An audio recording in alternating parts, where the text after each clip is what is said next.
Hello everyone. Let's do a recap of the community ban vote so that you can get to brewing for next month's main event 3-card blind tournament. Before we do that, I'd like to offer clarification and let you know that cards from Modern Horizons 3 will be legal in the main event next month because the Modern Horizons 3 pre-release overlaps with the submission window for the tournament. If there is ever a new set coming up, the way that you can check whether it will be legal in the main event tournament is going to be to go to Scryfall and check the date under the unreleased tag on the card. If the date is within the first 7 days of the month, it will be legal to use in the main event tournament that month.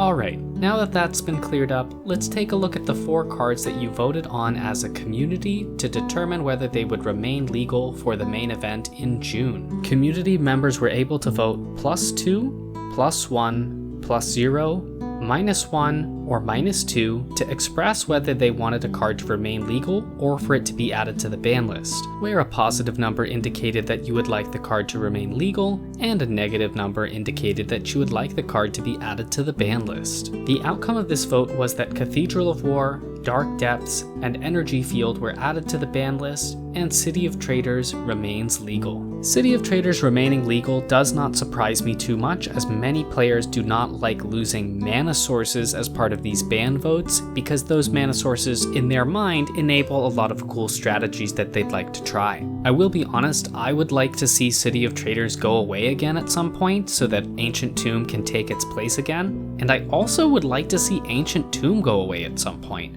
I think it would be very interesting to see this format without the soul lands, but I appreciate that my opinion is clearly in the minority, especially right now. Cathedral of War earned itself an average opinion of -0.38. This card had a strong pairing with Inkmoth Nexus that was very powerful even at high elos. As a matter of fact, Cathedral of War was played almost exclusively at high elo, with 60% of the Cathedral of War decks being used in Group A, which is our top 25 players. The card also notably never saw play without Inkmoth Nexus involved, and Inkmoth Nexus saw far more equitable use across different skill levels and in many different decks. In short, the banning of Cathedral of War will allow for players to enjoy playing Inkmoth Nexus for a while longer.